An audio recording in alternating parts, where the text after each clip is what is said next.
Hello, hello. Thank you guys so much for tuning into another episode of Tory Talk. I am sitting here with owner of Century 21, Harris Hawkins CO, Tiffany Harris.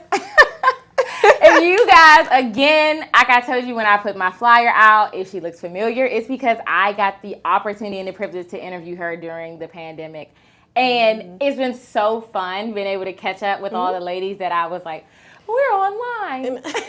We're on IG Live. And it was always my hope that when I got the studio, I would be able to have people come in. So thank you so much. Oh, of course. Thank you for having me. Thank you. Of course. Story time. Who got the tea? Who got the tea? Yeah. Story time. Who got the tea? She got the tea. Yeah. Anything you need to know. Story time. Just tune into the show. Story time. Story time. Story time. Your life. Story.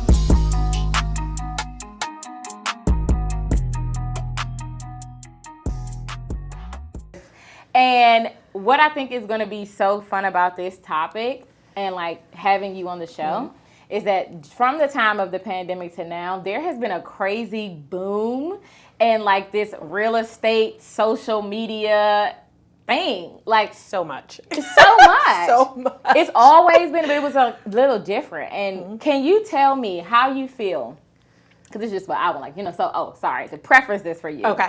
I like to do a little bit of like general knowledge that everyone knows before we jump into an interview with you. And for me, I've noticed the trend on social media now is like this mass exodus to the South. Like everyone is moving to Texas and say, get this giant mansion for $250,000. But how do you feel about that? So I think that definitely cost of living is a thing, right? So we're in a period where we came out of, just to backtrack a little bit of what we're coming out of. So COVID market is what we call it. Nobody, even seasoned agents that have been in the business for a very long time could even have thought of or imagined what happened. Yeah. There was a lot of sense of urgency of buyers going to the, just rushing to the market because we didn't know what was going to happen. So we had historically low interest rates. We had all of these moving parts. We had high prices. People, I don't know where consumers got all of this cash from, but people had money to buy things in cash, pay, $40,000, $50,000, and $60,000 above asking price. Look, PP loans, he was going crazy. I didn't say it. Going crazy with those loans. But we had so many moving parts, and then we came out of that, and then it was a huge shock. So now we're talking about affordability. So in what you were just expressing or explaining was that migrating to these different areas where the cost of living is cheaper and you can get more for your money is what's happening currently. But do you really want to get yourself in that trick bag to move to the South when you're moving from the North? I mean, just in the I've seen climate. crazier things. Yeah, just in the climate, it's like, things. y'all don't go down there. Y'all don't know nothing about living in no South. And I get it, and I know that it's like more bang for your buck. But then I think about it like, I don't know if I could. But that's what social media did. It had everybody, just feeling like I have to own real estate. I have to own real estate by any means. So it was whether it's here, whether it's investing in other places. I'm always going to be an advocate for having real estate is probably one of the best investments that you can make, the best asset that you'll have. And going back to the COVID market, that is the one business that thrived. Yeah, I mean, as we talked about it. I signed my paperwork in 2019. I was going through the process of getting my house built through the pandemic. I never got to see anything that I picked in person. It was all via Zoom, and I was just like, Lord, let it all work out. Let it all work out.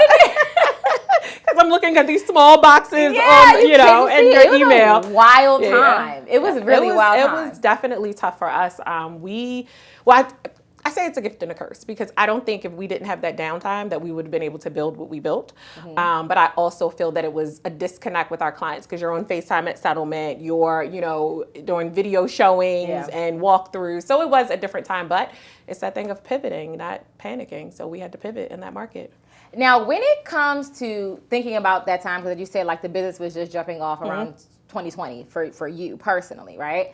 I do feel like a lot of creativity and businesses were born during that time when people had the time. Like, there was a lot of awful things going on around the world, but just in people's forcing them to actually sit and think and, you know, get that hustle mentality going, it flourished there. What would also flourish was Netflix. And people on it, you know what I mean? And on Netflix, there is, what is it, Selling Sunset. Yes. I don't watch. Did you watch Owning Manhattan? I did enjoy that. I enjoy Ryan. Ryan is the best. I enjoy Ryan. I don't enjoy the other one. I watch them because they're my guilty pleasure, and anything that has to do with real estate, I'm gonna give it a whirl. But I think that is another reason that we had so many agents flock to the business during that time. What we call our COVID agents. That it portrays the complete opposite of what we deal with daily. I was just going to ask, I was like, please tell. Well, first of all, from what I hear, the Selling Sunset girls don't sell anything. So, I mean, I know Ryan definitely not houses. Yeah, I was saying, there you go. I know Mr. Sirhan is going to sell. I know his team sells. Yes. But as a broker, how closely related to your everyday business do these shows, like, do they portray it, or is it a complete opposite? No, the complete opposite. How is it? It's not that, that's for sure, no. It has the consumer thinking that we make $30,000 on each transaction, which is not the case. We are in an industry wherein I could work with you for a year. I could work with you for 2 years. I could work with you for 6 months and not see a check until we get to the end. Right. What job can you go to do work for that long and not see a check? If I have a listing and I'm helping a seller, I already go into the negative. That's pictures, that's video, everything that you see on our platforms that we are pushing out, we pay for that initially. So that's one thing. And depending on the price point and what it takes and what your marketing plan is, you know, if you have a property that's going to require 100 photos, or because it's so big, or you are going to have to do a drone video because there's so much land to cover, it can get costly, and I'm still not paid until we get to the end of that transaction. Yeah. And depending on what's happening, again, it could take 6 months, a year before we get there. Or even working with a buyer that is, you know, working on credit or has a situation, maybe even in a lease, not even, you know, anything financially related. But that's still my client, and we're still touching. I'm still sending you things. I'm still inviting you to things, all of that to keep the relationship. We're in a relationship business. And I think that a lot of those shows show it as transactional and not relationship based, which is not the case, because it's a relationship, because I am still a resource to you once you sell your house. Yeah. I'm a resource to you once you buy your house, because now you need me for other things. You just need me in a different capacity. Yeah. And those shows portray that, you know, we dress up in heels, we put on makeup, and that's not the case. It was very glamorous. I normally have on sneakers, never know when I gotta run or anything, move very quickly. But I'm normally very comfortable. I show up and, you know, show up in a way that fits my clients, that, you know, they like me because they like me, and also because I'm knowledgeable, but I'm not gonna be stuffy, and that's just not who I am. So that also is the other side of those shows, but it definitely gives the glamorous side. It gives a lot of drama. There's not a lot of drama. It can be a lot of things that happen. It can be stressful. Yes, it's one of the largest purchases that people make in their life. But the side of that, I would say it makes it very transactional and less about relationships. Now, there's this social media aspect. Like I said, like, you see some of these homes and you see the folks who are saying, oh, look at these great big homes. You can get them, you know, they do like these tours. Do you feel like do you do that, and has that enhanced your business, or do you feel like it has the adverse effect? Because, like, all I hear is, it's amazing. But is it amazing for the actual brokers who are doing this content, not influencers? So I am someone who has gotten away from my business so much on my personal page, because I'm in a space of pushing the brand. I want people to look at Century 21, Harris Hawkins CO, and know that any agent there, you're going to get the same experience.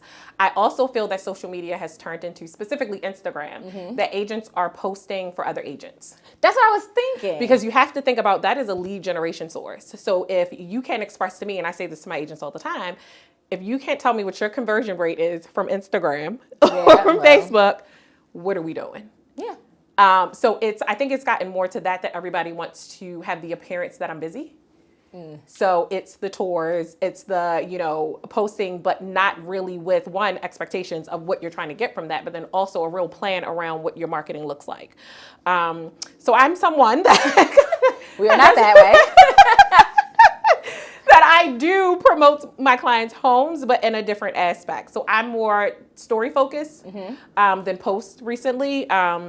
And then I have my admin who, handles our company page. But I've gotten away. I think that really now I'm moving into the recruitment stage. So it's more about what do I provide to my clients. So you'll see more content around trainings and me, assisting agents and showing the growth over the time that they've been with the brand. So I'm not my favorite thing to do. If I'd never had to get on social media again, I wouldn't. If I didn't have a business, I probably wouldn't. I take hiatus. I know the feeling. I take hiatus very often for myself, just self-care and mental health. It is much needed. You go down a rabbit hole. So. Well, thank you for that. And that was like, you touched on stuff that we were going to touch on anyway, but it was like so nice to hear. I'm like, okay, I need to talk to a pro because I can't keep looking at everything on social media. So for that, I want to take a toast and start with the you. Because we're going to get down to business. Drink some more.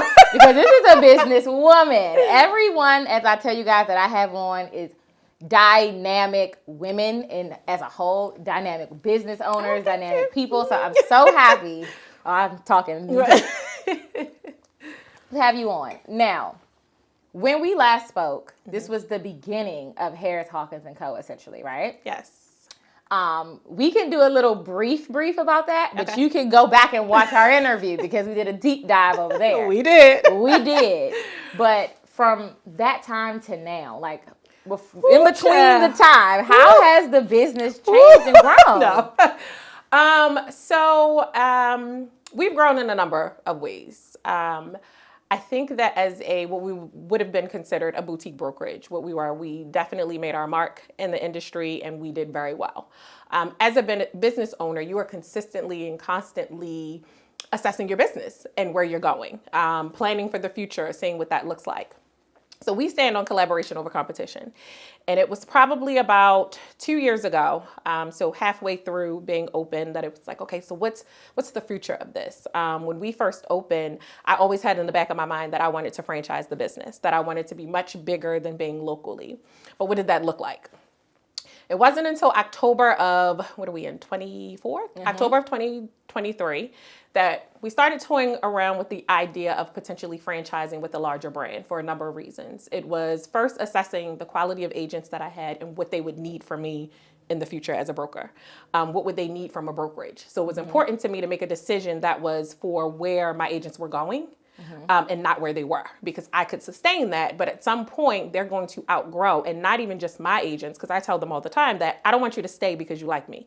Yeah. I don't want you to stay because we have a relationship. I want you to stay because I am contributing to the growth of your business. That's a good boss. That's what I think is a good boss. Anyway. So I always have that conversation with them. And so it was really I'm like, we stand on collaboration over competition, but we're not even toying around with the idea of potentially franchising with a larger brand. So what does that look like? Century 21, actually, our growth sales consultant, Joe, love Joe, reached out to us called me shortly after we had opened.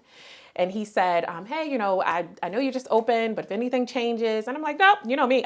I just opened my own brokerage. I'm good. We got this over here. Right, we got you. this. And Joe would follow up consistently every year. Every year he would follow up. It wasn't pushy. It was just like, hey, just checking in. I love what you guys are doing. What you're doing is amazing. That would be the phone call. That would be it. Joe called. He invited us October of 2023.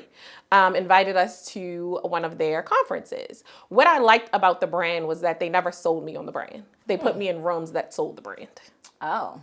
So it was in spaces inviting you, no pressure. It was a 6-month negotiation because it was important to me that things worked out the way that they were supposed to for my agents and what the vision was. I wanted to still have a part of our name. I wanted to make sure that I still had the autonomy to control my culture because that's hugely important to me.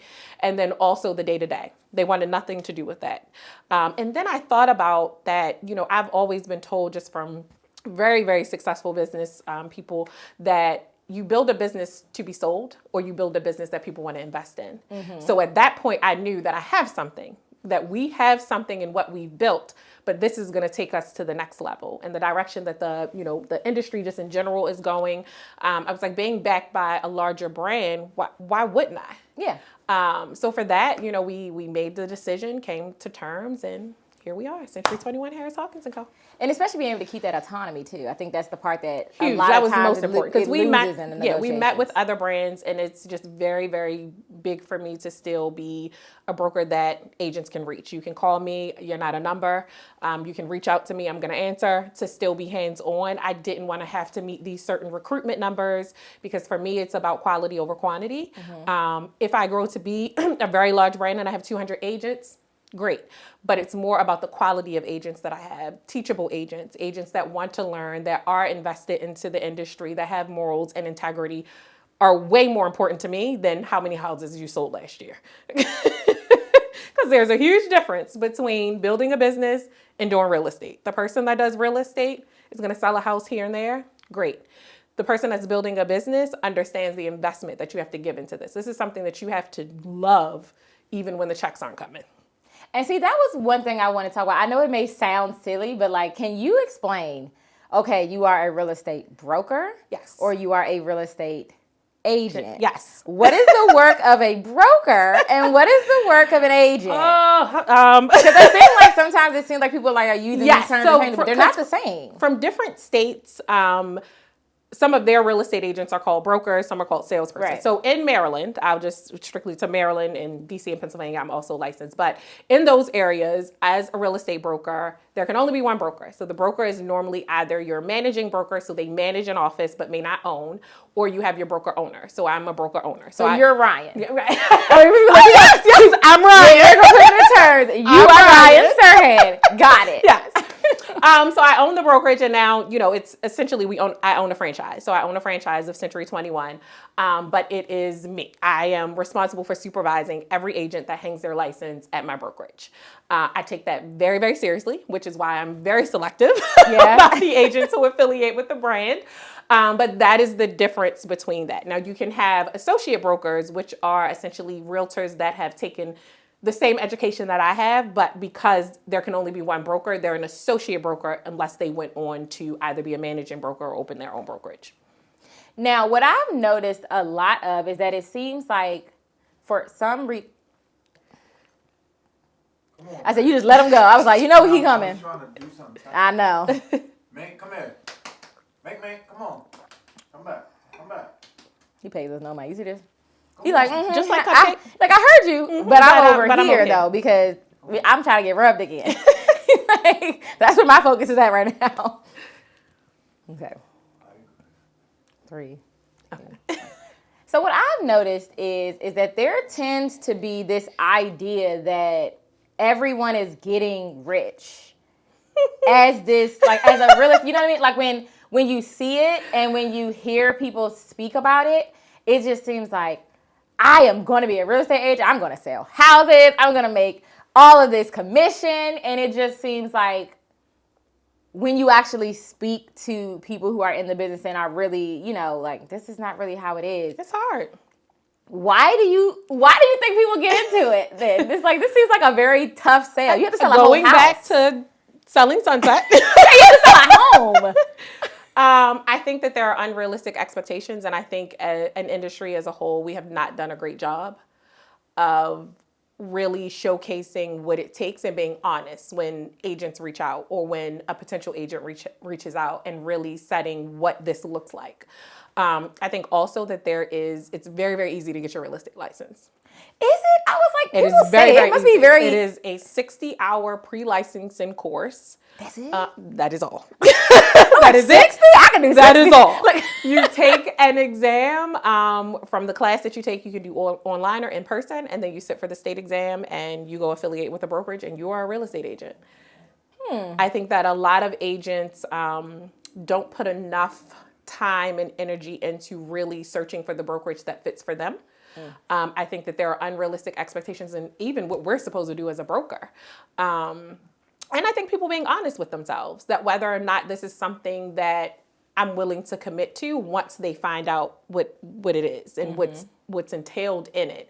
But I think overall as an industry, we failed them. We do not really express. All they see is the signs. All they see is, the happy clients. And not saying that you have to show everything, but I think being honest. So my conversations are always, what are your expectations of me when you join the brokerage? because I'm going to tell you what my expectations of you are. But then also really thinking about what is the time that you have to commit to it. There is no part-time real estate agent. I don't care if you have another job, you have 3 other jobs. There is no part-time in real estate at all.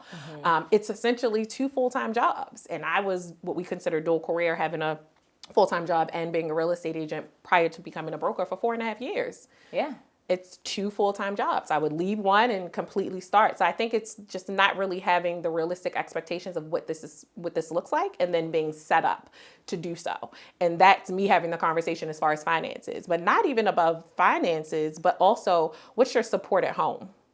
Because the support at home also plays into the availability that you have to really commit to this, because you're building a business. I think that there's a huge, huge, misperception that I know a lot of people, so they're all gonna call me because I got my real estate license. No, my own sister had a completely different agent. Really? Yes. I ended up helping them. What are you doing? You got scared? Don't you mess up my sound bites, dog. Continue. I'm sorry. So yeah, it wasn't until I probably got into, I would say probably halfway through my career, that now because you have to gain that trust. And I would always say, I don't want people that know me to use me because you know me. I want you to use me because you know that I'm good at what I do. So I think that there's always like, you should use me, or you have agents that'll get upset because my cousin used somebody else, but it's like, okay, well, what did you show, or what did you portray that they could trust you with that? And not just because you just got your real estate license, but what did you commit to it to do that? Or is this just another thing, or is this a hobby? Because this is one of the biggest transactions that people will make in their lives. And it's emotional. It's so much wrapped into that. You have to have empathy and just actually care. And again, going back to the relationship piece. But yeah, I think we failed. We failed as an industry, and what we put out and what we disseminate as it relates to content to make it look glamorous and not have those tough conversations. And I'm never trying to deter anybody from doing anything, but I'm a realist, and I'm going to be completely honest with you and to what this looks like. And anybody that is still in the business and still surviving through what we've went through these past 2 years, will tell you it's tough. And like that kind of segues to my next question, because I've had a lot of people on who do a lot of different things, and there's always like, this was the worst experience, or I thought after this experience, man, I will not be doing real estate anymore. I will not be doing XYZ anymore. It's like, I think, like you said, the glamour piece kicks in, and then I think it takes a special type of person to have some sort of adversity in their job, like a serious adversity, and then decide to stay. Did you experience at any point from your beginning real estate agent, getting your license, to now being a broker, something that felt like, they're trying to break me. I'm not going to let this break me. Yeah. I mean, do we have enough time? Right. Like I know. Do we have enough time? No. Okay. So opened the brokerage in 2020. My best friend's fiance suddenly died, which is also like my brother, in November of 2021. I separated from my husband in February of 2022. This is all while still being a broker. I don't get to turn that off. Right. So there were many times that it was like, this is tough, but it was never a no. We signed our lease 2 weeks before the world shut down. Oh my. And it was like, so what? Oh, we just gave what's these here? I mean, people a lot we're of money. here. What's going to happen? And it worked out. So I'm, just with my faith and just knowing that I'm in the places that I'm supposed to be, I know that this is what I'm supposed to be doing. Even on days where I'm like, look, my previous career was in property management, asset management for affordable housing in Howard County. And I could easily get on the phone and say, look, I need to come back. Yeah. But Like, it never gets me to the point that I actually do it. Or something comes up that I'm reminded that this is what I'm supposed to be doing. And not just in helping people buy and sell homes, but developing my agents. I sit on a ton of boards because I'm not just committed to the transactional part of it. I'm committed to the industry. And I know that I'm supposed to be here. I know that I'm supposed to share knowledge and develop amazing agents. So, and I also know that I have now 21 other agents and their families that are dependent on me. So that's what pushes me on the days that I can't even push myself. that I know that they need me. So I'm going to get out here and do it because they need me. But there are times where you're like, listen, how do we get out of this lease? When does the lease expire? There are times, but I know that it's nothing else that I would want to do. And I knew that this was for me when the money wasn't coming, and I still wanted to show up and was able to give 100% even in those moments where I'm digging in my savings to make sure that I sustain the business. I'm, exhausting IRAs and, just everything to make sure that this sustains. And then with the opportunity with Century 21, it's like, my boyfriend is from Baltimore. I'm also in an agreement. Traditionally, but I have to, but I want to. But I also want to do this. It seems I want to, I was maybe, excited I don't know to much about my the real agents estate with market more and to the help them, homes get in to the next areas, level, but to it have seems the like possibility of the doing global Baltimore real area, estate, like all the the things Detroit that area, these places seem as like a little hard girl, growing up in Baltimore City, never thought would happen for people. Like in your statistically, opinion, I'm not and supposed to be from here. being from Baltimore, It's funny, it's like you're reading reading my mind because every question I'm about to market, ask, you like your last word is whatever I was about to ask you. about trying to So sell it's Baltimore. Such a great interviewee. So I think that there's not a hard part about selling Baltimore. I think the bigger part is creating neighborhood for the people that already live there. So it's less for me about selling Baltimore. It's more about contributing to developing neighborhoods and community for the people that already live there. Mm-hmm. Because once you do that and there's ownership in where they live, people then begin to flock because they see it from the outside. Mm-hmm. But being able to be a pillar in the community and be able to communicate and articulate and provide knowledge around becoming a homeowner where you already live. Right. How do we do that? Talking to investors that, okay, well, yeah, it'll be easy to invest over here, but how about we do this? How about we consider this and what that would look like? And I have investors who grew up in Baltimore City as well and want to buy all the homes on the block and in the neighborhood that they grew up in. So we have a lot of good people that want to do good things. So it's less about selling it and it's more about creating the communities that are already there and contributing to that. So for people, because like you said, okay, so we kind of got a little bit about if you are one of these fresh agents who want to get with a good broker. Mm-hmm. You, I think, have now explained all the reasons why I'm great. If you want to come and work with me, and I want to work with you. But what do you want people who would potentially watching this and they're like, oh, I'm about to be a first-time home buyer, or this is going to be my second or third property, and I've gone through this process. I just had such a tough time, and now I'm looking to come to, new agents, or I'm looking for a brokerage so that I can now, like you said, build that community and plant some roots. And I'm thinking about coming to Miss Tiffany to do that. What would you let them know? So I would definitely let them know that in your search for your next real estate agent, who you want to work with, definitely, it's an interview process. You definitely should vet. The same way that we scroll down and look at reviews for the jeans we want to buy and how they fit and what size is the model, and all of those things. It's that serious. I think also making sure that they align with whatever your goals are, because there may be, somebody that you're following on Instagram and they mostly do business in an area that is not even where you want to move, or maybe they don't have any familiarity with that. So I think really honing in on how can they assist you in your goals, whatever those goals are, whether it's to invest, whether it's to, buy a multifamily, whether it's to, buy a starter home and then do something else over here. Really talking about what's the goal, and as far as your investment, what does that look like? So I think definitely having those conversations and making sure that it aligns with what your goals are. And what you want to achieve. And definitely, doing your research. Doing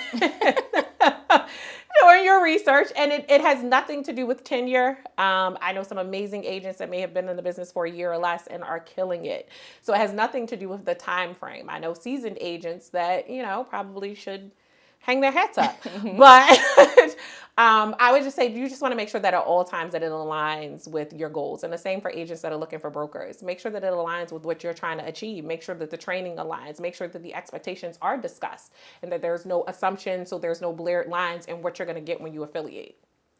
So honestly, all of that has been so amazing, right? And this has been 4 years. I mean, I know that in our day-to-day, it's like, this is never ending. This is so long. This is like a grind. But in the grand scheme of a business and the life of a business, killing it in such a short amount of time.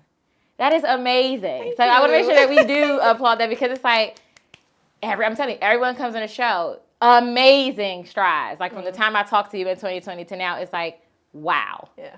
What is next with this business? Like, I mean, if this wasn't amazing enough, I just know there's more to come. So the ultimate goal of Century 21 Harris Hawkins Co. is to be a one-stop shop.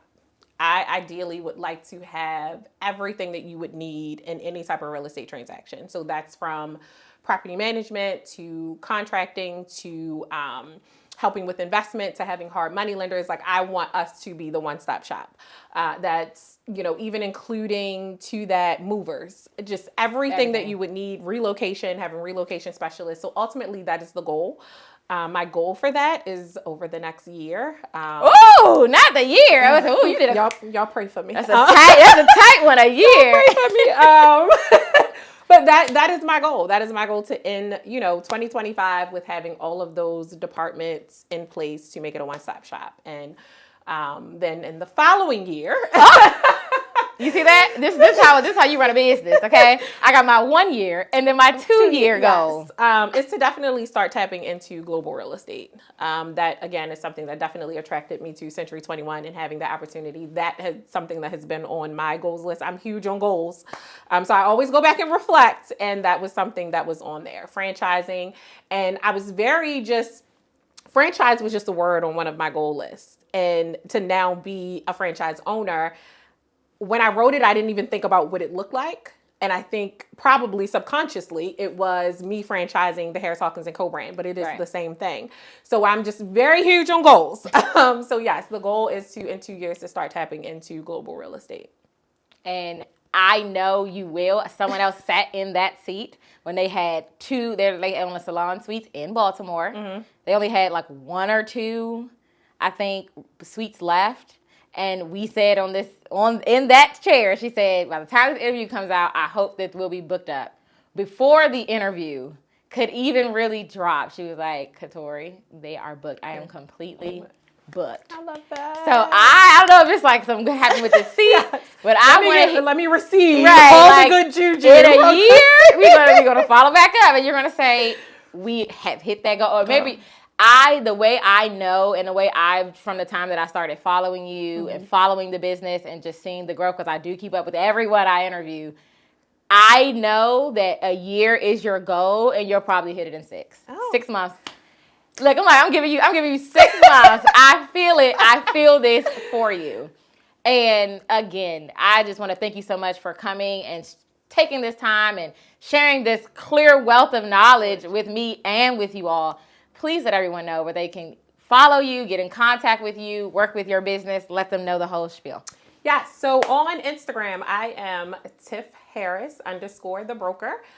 The brand is C21 Harris Hawkins & Co. And then I am Tiffany Harris on Facebook and LinkedIn. And Tiff Harris the broker on, it's not Twitter anymore. What is it? It's X? On X. I don't do much there. But yes, that is how you can find me, and all of my contact information is there. And until next time, thank you so much. It was absolutely amazing. Thank you guys for tuning in. As you can see, the type of podcast and community that I'm trying to build here. And like I said, if you or someone you know, I mean, you might not be as great as Tiffany, but I'll still let you come by. But please, this is what I like to do. This is what I've always wanted to do with the show. I want everyone to know that in this DMV area, we have some amazing talent, dynamic business owners, amazing people doing amazing things, and you are clearly one of them. So thank you. Thank you. And thank you guys so much for tuning in. And until next time.